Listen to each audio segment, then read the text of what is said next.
Who started last time, me or you? I think it's my turn now. Okay, So go for it. I'll go ahead and get started. Go ahead. Alrighty.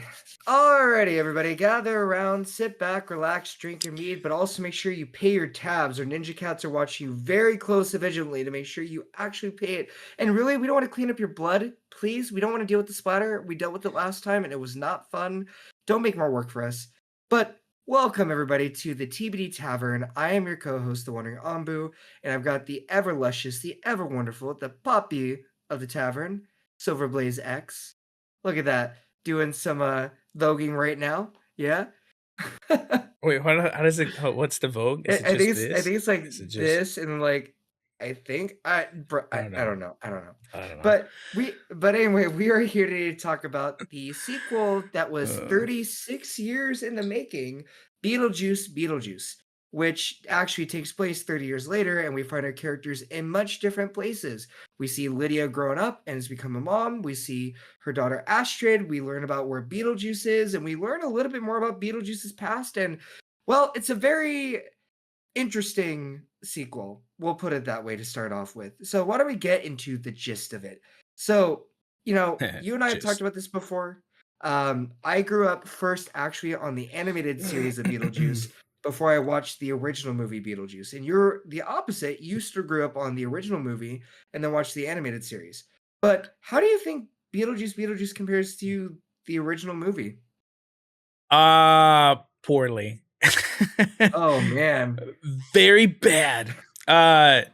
Just really quick though, I do want to say it might be like the investigator in me, but Uh-huh. I have to come clean. It feels weird, but we originally, this is the second time we record this episode. I messed up. I know I was trying to like not say anything, right? But I messed up. Uh-huh. Okay, I didn't fix the audio right. It's the recording was recording my mic through my headset mic. Why? I don't know. My that day, Discourse your Discord. OBS was like, "Hey, he's not gonna notice. Let me flick that right there." And, and then, like when he's listening to the recording and he's trying to edit this out, he's gonna hear this beautiful whistling sound. It's just like it's just Okay, whistle. so What? like I think I heard it quite a few times. It's just like, oh, it's fine. I'm sure it's just on my end, like something weird with like my Bluetooth or something. Because Why didn't you say something? Ah! So you knew? God damn it! no, there was like a little bit. It wasn't the whole time. There were just like little moments. It wasn't like nonstop for me. It was just like, okay, that's weird. I wonder if it's like interference like with my Bluetooth because I have my Bluetooth connected to my work laptop and everything. So I thought it was like weird wires getting frayed. So I didn't think it was you. I thought it was me. No, it was My me. bad. It was me. Instead of it coming through the mic, through the XLR, it was using this tiny little mic that this headset apparently has that I didn't know it had. And it was terrible. I was like, okay, wait. I can clean it. I convinced myself. I was like, Oh copium. man. It's like some just like some straight up copian, dude. No, I even tried two different tutorials that I found about trying to clean audio on Premiere, but then I realized that even after all the cleaning and the filters and just like Oh the no. tweaking of it and trying to cut, dude, it got to the point where I was like looking at the waves and I was trying to grab the wave that identifies only that sound, but I couldn't. I couldn't. It was so bad, and I Dude, was next time I'll tell you. frustrated. I'm sorry. And I was like, I had to message Ambu, and I was like, man, you know what? I'm sorry, but I kind of messed up. So that's what we're doing No, this right actually, now. Oh, go ahead. uh no, I was gonna say I'll just make sure, no matter even if I think it's me, I'll just say something. I'm sorry. I take some responsibility for that too. No, he's just too kind. But I guess what I'm the reason I'm saying all this is because uh it feels Uh, weird to have to tell him again because he already knows how I feel about all of this. But I really didn't like the movie too much. I appreciated the style. I appreciated that They stayed pretty close to like a lot of the locations, the style and the colors, and the Mhm. house looked exactly the same. The attic looked the same, but I didn't like the characters, man. The extra characters that they put in. I can appreciate the cameo that they did with Danny DeVito at the very beginning, because that lasted like this much. It was cool. It was nice to see him, but like it was everything else was unnecessary. All the extra characters, to me, it was rough, man. It compared poorly. Mm. I'm not happy. I don't want to keep ranting because I'm basically saying the same thing. I hate it. I hate it. I hate it. No, no, no, it's Sorry. fine. I mean, like, I'm like more divided on it, I think, because like when I talked to you about it, I tried to play it a little bit more of less divided, but like I think what we're seeing here is something that you've brought up before, which is like I feel like it was quirky, but it didn't have the same quirkiness as like Beetlejuice before. It doesn't have the same bite. It doesn't have the same. It has like it's like a caricature, I guess, of like what Beetlejuice is. Thing that we kind of like Mm. talked about, but we didn't say it out loud. But it's one of those things where it's like it tried to feel like Beetlejuice and like it was fun. I still enjoyed it, but it's not something that I think is like I would tell people you have to go see it right away. I would just tell people it's a fun movie. Go in it with low expectations. Don't expect it to be like 100% Beetlejuice, but like, you're going in more for the Tim Burton and less of like the Beetlejuice aspect of it. Cuz the thing Less that, the with Beetlejuice. well, because it's true, right? I feel like Tim Burton's kind of Yeah. gone into more of like trying to make it more PG, family friendly, more quirky, less into his gothic roots and more into like the to a more general audience, a wider audience. And I think that's like it's a dual-edged sword because you're trying to make a broader appeal, but Yeah. then something that you brought up before is like it loses the core audience a little bit because it's like it doesn't retain the same essence that drew people into Beetlejuice in the first place, right? Like Right. that's kind of where it's conflicting. Right. Because Beetlejuice has always been this iconic, image of like a trash panda, like, and also who just is all into like women, and he's a perv, dude. He's that scummy uncle in Thanksgiving who Oh likes God. to ask very uncomfortable questions and keeps on trying to hit on their younger sister or their niece's friends. It's weird. The guy is scummy, but in this movie in Beetlejuice, he just not he's light, Beetlejuice light version. You know, Yeah. it's like they didn't take him out of the closet. No, that's not a good reference. They didn't take him out of the whatever they whatever they showed us in the movies. It was just like a very relaxed version.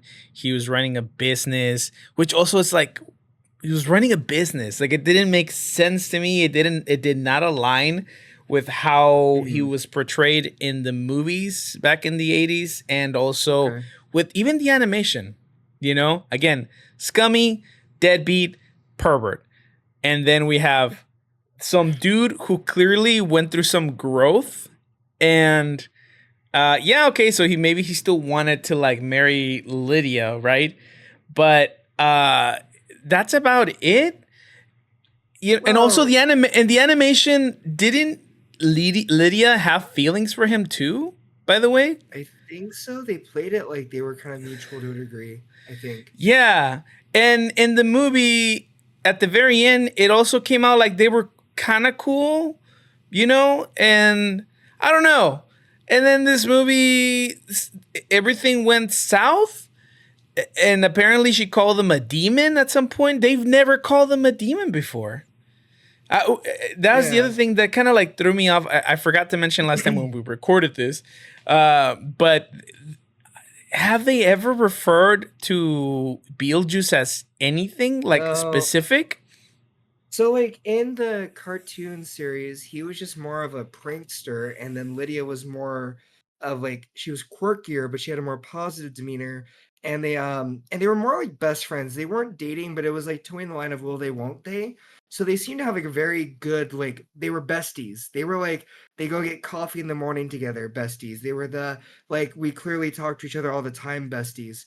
So, like, it was kinda weird for the disconnect in the movie where, like, she is clearly afraid of Beetlejuice, and like, Yeah. I think what they were trying to go for with Beetlejuice was clearly he had found the love of his life in Lydia, so he was lovesick, and that's all he wanted to focus on, so he turned his prankster habits into a business with this whole, like, "Sell them the honeymoon package, I'll scare him, or I'll scare her ex-husband to death so that way he offs himself," or whatever, like, he was doing or something with, like, the weird shrunken head dudes, and, like, I guess, if you I don't know if we need a character growth like that. Like, I feel like if he's a demon, then fundamentally his nature is to still be a prankster and to be Yeah. devious and to, like, do stupid stuff, and, Yeah. like, I think the other thing that we talked about that we haven't addressed it yet is, like, what was the point in his ex-wife in the whole entire movie? Honestly, what was the point? Back to the whole thing, like all these new characters, like the wife didn't even seem to bring, because we talked about before how some of these characters, they were added to kind of make the story kind of flow and like move on to the next thing and to the next thing without having Yeah. to put too much explanation. But the only one that really had like no like explanation why it was there was the wife. Like, did the actress just kind of buy herself into the movie? I don't know. Like, what was the point? Like, they put her in there. She was sucking some souls. She killed poor Bob, which, by the way, I love Bob. Bob We is one of the stand Bob characters here. with a tiny little, yeah. So Yeah. I don't see what the point was. I mean, yeah, she killed Danny DeVito at the beginning, and that was kind of funny. But aside from that, like, what else did she do? Like nothing. Like she had nothing to do with Lydia. She had nothing to do with Lydia's daughter. She had nothing to do Yeah. with that kid who tricked Lydia's daughter Bastard, into. yeah. So so I don't know I don't know what was the point. And they took Dude, her out that's really easy. She got defeated really yeah. quickly too. By the way. It didn't make sense because I feel like we talked about this in our first recording, right? Is I feel like if this was a TV series, then there would have been more reason to have like the ex-wife in there, and then they could have like done more with her character. But Yeah. really, she was just kind of like she was like it was like they were trying to use Nemesis in Resident Evil 3 for this with like the looming enemy, but there was really no reason for it. You didn't really need her in the gist of everything that was going on because if you look at Beetlejuice and what it's trying to talk about, which is like family trauma and Yeah. like learning to move on and then learning how to grow in our relationships with like our family and stuff, there was no reason for the ex-wife. She didn't serve any purpose. Like she was just a scary enemy that did nothing, and she turned out to be a joke of what they were making her out to be. And I feel bad for her character because I think it would have been interesting. It just was like what she just thought that Beetlejuice owed her his soul, and that was it. Like, okay, like how many people think Beetlejuice owes them something, and there you go. Like, Yeah. at what? Yeah. Yeah, And also like I mean, they tried to, I guess maybe they tried to give Beetlejuice a background story because they were married when he was alive. So how can he be a demon then? Right? You know?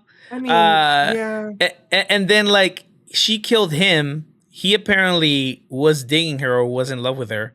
And then she just decided to kill him because she was evil, right? Or It was uh the whole thing where she married people to take their souls so she could live forever, and, it just okay, like, yeah, but like, cool. I mean, that would have been a good introduction if we're gonna add her as like a TV series character. But again, Yeah, that's that. Like you said, like that, it would have been a good character maybe to add is if this would have been like a TV series. But for the movie, like she had no purpose, no point. We could have still just said Beetlejuice was married at some point in his life, and that's why he's trying to find love because maybe the wife died on yeah, him, and I don't know, something sad would have actually been more gothic, right? More to mhm, Burton's like style then giving him this weird wife that we got to see got put together in pieces, and then starts sucking up people's souls. It was just unnecessary. But speaking of Yeah. unnecessary characters, I did not like the no, you can't even call him the boyfriend. It was this kid who tricks Lydia's daughter Mhm. into going to the other side so that he can come Mhm. back to life, because apparently the kid was a serial killer, and she falls in love with him because cute boy, right? Cute girl. She's in a weird awkward spot in her life where like she's trying to find herself, etc. The guy obviously takes advantage of that, and again, and I told Ambu didn't agree with me on this, but I would stick to it. It would have made more Mhm. sense to like not have him complete, just not have him as a character at all, and then just have Beetlejuice fall in love with Lydia's daughter, Which because I that's would what he did, definitely, yeah. which is what Beetlejuice did with Lydia when she was a kid. And I get it. I understand. This is not the 80s. Hey, I understand. Okay? Look at me, guys. I get it. We can't do that. No, well, we should never done that. But the point is, you can't show it anymore on TV. And I understand, because we're touching the borderlines of like pedophilia. Can I say that? Yeah, I can say pedophilia. That's okay. YouTube does not hate it, as long as we're not supporting it, obviously. But we're not supporting it. All I'm saying is that would have been more Tim Burton. It would have made more sense. It would align more with Beetlejuice's character, right? That he wanted to upgrade a better version of, well, a younger version of Lydia, and because that's just how he thinks. That's just how he thinks. I'm not trying to be a dick. I'm Mm. just saying that's Mhm. exactly how he would have thought, right? That's the Beetlejuice that we all knew. But no, they broke all of that. They even broke the friendship that Lydia and Beetlejuice had. Had they kept on being friends, I feel like that's where it would have gone to, anyways. Well, I I I, I think don't know. so. I'm gonna counter it by saying this. I get what you're arguing with, like how Beetlejuice is because of how his nature was in the 80s, right? Like in his movie, and and even the animated series where he's a prankster and he's like quirky and he's an odd whatever. But like I kind of I'm gonna give Tim Burton some leeway here in a sense of I get what the intention was behind this, which is like Astrid, who is Lydia's daughter, was always doubtful of Lydia seeing ghosts, right? Because in Beetlejuice, Lydia is this like TV host. She's been forced by this guy who also like manipulated her, by the way. And Lydia, we need to talk about Lydia's agency in a second, right? And her strength as a character, because it feels like they made her very powerless. Oh And yeah, that yeah, also yeah. really annoyed me. Oof, But like real oof. quick, my argument with this kid is the whole entire point of the movie is about exploring growing and developing our relationships beyond trauma, right? So like Lydia with her mom, um and then Astrid with Lydia, because Astrid did believe her mom actually saw ghosts, and here she is, she gets tricked by this boy A into ghost. giving up her life, yeah, Yeah. to trade spaces to where he could come back. And then she's saved by her dad, which allowed them to heal from their trauma that's shared and be able to like address the elephant in the room, which is like why they couldn't, why she like, if she could see ghosts, why couldn't she see her dad? And by her dad explaining why they couldn't see him, it like helped to Astrid to realize like ghosts are a real thing. Her mom was telling the truth. And in the end, they like what's normal for her is really not normal for Lydia, because all Astrid wanted was a normal mom, but Lydia couldn't be normal because she does see ghosts. So it kind of helps them to grow in the end in terms of like their character relationship, and also to get over their trauma with like her dad, her ex-husband, who we never meet in between the movie and the animated series, where like this came out of nowhere, but like that was the point. So like to me, that makes sense. It's not the greatest story plot, but I get what the idea was behind it. So Look, that is look, my look, look, argument. look. Talk here, chat. Come here. Let me tell you this. It's called lazy writing. It was I lazy disagree. writing. I'm sorry, I disagree. It was lazy writing. Why? It would Let me tell you why it was lazy writing. Okay, any single time, right, in a movie where characters that don't need to be there, right? I just simply invent it so that the story just makes sense. Is lazy writing, okay? The dad, right? They made him on the other side of the where the dead are, right? And he explains exactly, oh, you will never be able to see me because I've been working here, doing this job of like letting people in and out to the afterlife, right? And that's why you never saw me, but I always saw you, always checked in on you once in a while, but you just can't see me, right? I just had like some back door or whatever. Lazy Mhm. writing. Okay, it was lazy writing as to why the dad could not be seen. That was dumb. That was dumb. And again, they could have met the dad again by trying to save Lydia's daughter from Beetlejuice.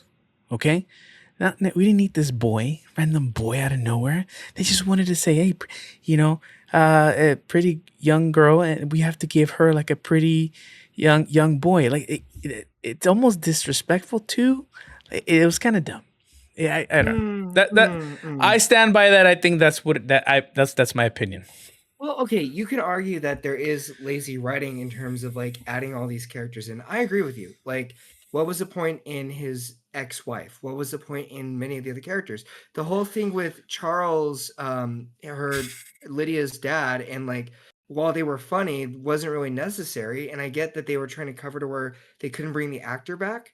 But like it was still kind of like they could have just written it off completely instead of it being these weird, awkward bits that I guess were okay, but didn't really provide anything for the story, you know? And then but like I don't know, I felt like the story made sense to me. And I will stand by that with at least like the weird boyfriend situation because dude, I'd take that over the cringy weird Beetlejuice baby that was introduced into this movie, okay? Like Oh, 100%. Like I would take but that any that day was the over best that. part of the movie. The best part of the movie was that it synced up with the humor and the horror and the supernatural Okay. aspect of that. What is Beetlejuice, right? Now it was disgusting to watch, but it was funny as hell and cringy, and I liked it. It was like ooh at the time, but Yeah, okay. the special effects and that was perfect. Honestly, that was the best part of the movie in my Yeah. opinion. But not the blood sucking ex wife and the angsty boy ghost who turns to be murderous. Mhm. Oh, and let's not even talk about going back to Lydia, right? I mean, they made her look super weak, but also Yeah. gave her they made her so weak, right? Like nothing compared to the Lydia we saw in the movie or in the series. That she got herself this weird guy who just wanted to be with her for the money and was like a complete tool. He was a tool. He was the definition of a tool. Yeah, He, yeah, we can agree on that. God, oh my God, man, it Okay, can was I just say terrible. he Yeah, yeah, he was creepy as hell he was at the super creepy. funeral, like, trying to, like, act like he was Astrid's new dad, like, trying to make himself her dad, and it read to me worse than that, honestly. I was just like, "Bro, you're a weird, Mm, like, asshole, narcissistic asshole that thinks mm-mm. having this ponytail makes you look cooler and much, like, woke and whatever." Like, yes, I know, like, as somebody who anyway, look, I get how woke is As taken, but, like somebody that's woke, what was that? no, no, no, I mean, like, okay, look, I'm just Oh, saying, like, I know how people feel when the word woke is used, but it's like, that fake woke where it's like you could tell it's clearly an act on that guy, where, like, he's trying to act he's worldly and, like, very kind and very empathetic and everything, and you can read it from a mile away because these narcissistic assholes that are right there in front of you. Like, that's how his character was. He was a sleazy scumbag that, like, you're sorry, I just had to say that because, like, you're right. It just Lydia liking this guy felt so, um it was so wrong to her character, and they did her wrong, basically. yeah. They made her unstable. They made her somebody who was broken. And I get it. We all deal with loss differently. She loved her husband, right? I Mhm. completely understand. But again, I don't know. It just doesn't go with the character that is Lydia. Yeah. Because again, the movie and the TV series showed us a different type of character that she is. That she would have grieved, but then she would have moved on, and she would kept on being strong. And yeah, she would have struggled with her daughter because her daughter is just like her. And she would have had her own attitude, and she would have wanted to do her own Yeah. thing. That I can agree should have stayed the same, but not the whole like she's taking meds and she's like, Yeah. why did it take for her husband to die for her to have like a breakdown? Like the entire first movie is like scary. It's creepy. She goes through a lot of crazy things. And then in the TV animated series, she goes through even more crazier things. But no, this one thing broke her. This is the one thing that just like, you know, Yeah. I'm not trying to say, I'm not trying to downgrade, I'm not trying to downplay the loss of a loved one, right? Of course. But Well, it was just the husband. It wasn't even the daughter. If it was her daughter, I would maybe get it. If it's your kid, a piece of you, like I understand maybe that level of like hurt, but it's just the husband. And I know that sounds terrible no, as a no, no. guy to say that, because I would hate to just not be remembered if I was to pass away and Moose and I have a kid and they just kind of forget about me, right? Yeah, it sucks, but it would be better than losing our kid, or like I think that would be more painful. I don't know. Yeah. That's what I think. Well, I think at the end of the day, what we can agree on, right, is a lot of these iconic characters in the way that they are presented in Beetlejuice, they lose what makes them so iconic, right? Like Yeah. Beetlejuice doesn't have his bite. Lydia is painted as this damsel in distress, had to settle for somebody because she has a negative self-image, like these characters that we've grown to know and appreciate are turned into something completely different to fit a narrative for this movie that, sure you can understand or like you can see what they're trying to get at, but it doesn't fit for the Beetlejuice narrative. Or like if you're trying to make it into the Beetlejuice narrative, then take Yeah. more creative risks, make it a TV series so that we can expand on stuff. So maybe Hmm. Lydia is stronger, but she's grappling with things in different ways rather than it painting her as this needed damsel in distress to a big like ponytail narcissistic asshole named Rory, who is clearly trying to get her for her money, and he exploits women emotionally so that way he can take their money. Like, why is that Lydia? Why is Beetlejuice this like lovesick man who basically is not really in the movie a lot? Like you mentioned before in the previous recording, like he's not that big of a presence in the movie. So And the movie's it, called Beetlejuice, yeah, and like he has like very little like screen time. Like I don't understand that either. Like, and even if like, yeah, and I get it in the first movie, even then there was like a good significant amount of time, not a lot of it, and there was scenes of Lydia going through like trying to find out who is Beetlejuice and who is that other ghost couple and stuff. But at least like it all made sense. hmm, At least at that time with that way that the story was being presented at the time. And right now it was like very little Beetlejuice, Lydia time, but she's kind of like not Lydia. And then we have the daughter who, I mean, okay, cool. She was an okay character. I have nothing bad to say about what's the daughter's name again? Uh, Astrid, yeah, I don't have anything bad to say about Astrid, but I don't have anything good to say about Astrid. Like, yeah, it was all right, and no hate yeah. on the on and no hate on what's her name? Oh my God, Jenna Uh, Ortega. I'm Ortega, yeah, terrible with names today. you're all But good. it was like even the character was like meh. The mom was more entertaining Yeah. to me with how sassy and freaking psycho she still was. That was Oh my great god. to me, Yeah. and how extra she was, right? But even the mom with all her extraness, even she could see how horrible of like a pair Lydia made and that other dude made. Like it Mhm. was just it was terrible, man. Like, Um, yeah. go ahead.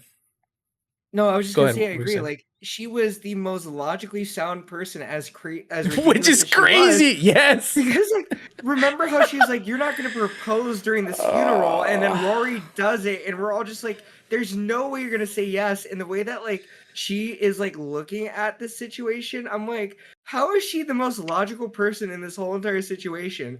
Everybody else is like, "Oh, dude, okay, like, that's dude. cool," and then Lydia's like, "Sure, I guess," and she's like, "Oh my god, are you kidding me?" Like, it's crazy, but one of the other things too that sticks out to me is, like, we've talked about Lydia and how different she is as a character, and then her mom tries to, like, give a logical thing about how, like, we grow different as we grow up and get older, we change and look at how relationships change, and then it's like, I don't even know, dude. I just it's so funny how, like, this woman who is taking photographs of her screaming for an art piece to, like, show the stages of grief is the most sound person in the movie in terms of logic and realism.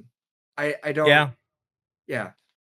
Yeah. No. But And but you know, it did it live up to the cult classic? Are my expectations met? No. Should you go watch it? You should not pay for this movie. Should you wait for it to hit Netflix or Max? Yeah, yeah, go for it, man. Wait for it to come streaming and and then judge yourselves. Put it in the comments. Tell us what you think, right? Or if you already saw it, tell us yeah, in the comments right now and tell us if you agree with me. You probably agree with me. Let's be real. You would Who would agree with Ambu? Uh, no one. We would but never if you agree want with to anything but here. if you want to agree with Ambu, go for it. That's fine. You know I can what? eat my Do it words. for I will pity's admit sake. it. It's okay. But no, I agree. It leans too much in trying to be more comedic and more of, like, an emotional story, which it doesn't do it justice because a lot of stuff is rushed in this movie to where, like, So it needed rushed. actual So TV rushed. series to, like, flesh things out for it to make sense. God, it was Um, so I rushed. really think that, like, yeah, right? And then, like, at the end of the day, like, it's not the same as a cult classic. You're not gonna get the same feel, the same taste, the same, like, ideas. It's just sad because it's like, I get the wanting to be more to a general audience, but Beetlejuice was Yeah. never meant to be for a general audience. Tim Burton is Nope. never meant to be for, like, a wider audience. I mean, you look at, Nope. like, Corpse Bride and, like, Caroline and, like, all these other movies, and a lot of his stuff does not fit the norm for, like, a smash hit, but they have lasting power because For they are sure. truly, like, For Tim sure. Burton movies. So Yeah, I mean, I even for I their don't, time, yeah. they were not suited for even for their time. Like, do you remember this, or did this happen in your generation, or is it just my generation? But A Nightmare Before Christmas, for a while, got banned and had like a lot of hate because kids were having like really bad nightmares. Because Yeah, I think that was our time too. Tim Burton's always been like something, a style of his stuff has always been a style that is like really hard to be taken in regard and through the span of now what 30 years.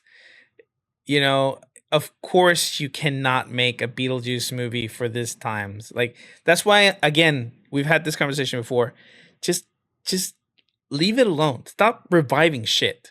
For the love of God, stop reviving shit, because it whatever you revived, that was not Beetlejuice. That was, I don't know what that was. Right, I feel bad Beetlejuice. for Keaton.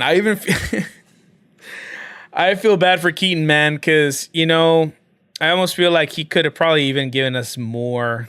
I would like to know Yeah, what he thinks about the movie, honestly. Right? I know that yeah, he'll never be able to say it, but I almost feel like I'd like to at least believe that he thought it was very woke. It was very light. It was not the same. I don't know. for sure. But in the end, I think we both agree. Probably better streaming it. I would like to say, like, I wish I could give it a go see in theaters, but it's just not that. Like, it's better off if you watch on HBO Max or Disney Plus when it inevitably comes out to Disney Plus. Just do that for yourselves. Oh, But that's a sign right there. If it's coming out on Disney, you should just wait for it there. Don't go spend your money on a ticket for that. But make sure you do comment letting Silver know how much you agree with me. Absolutely 100%. I'm just kidding. But let us know honestly what you think. Maybe another comment you can give us is what would you recommend to do to maybe change some elements of Beetlejuice? Like what are some things you think you would Ooh. do to revamp it? Like to make it more Ooh. of like the actual feel of Beetlejuice. Ooh. Um but please don't forget to comment, like, and subscribe on YouTube, Spotify, Apple Podcasts. We're on all of those platforms. And we really appreciate your support. And for the love of God, please pay your tabs. Seriously, I don't want any more blood splatter. It's Guys, last terrible. time we had to clean up this body, it was a mess. The ninja cats, they're merciless, dude. Once you try and you think you can outrun them, but they're four. Okay? Mhm. They're like the velociraptors, like the stupid video we just freaking watched. You know, one Oh will god. one will bait you in, and then there's one on your side, and it's like, oh, clever cat, and then you're dead. You're dead. There is no Oh my reviving. god. There's no reviving in the tavern. Oh We don't god. have like a spawn point here. We'd have to go to the closest like chapel and find some priest to revive you, but it's not gonna work. We're not gonna get you're gonna Oh man. no guys, No. please no. But anyways, guys, thank you so much. Appreciate you. Have a good night.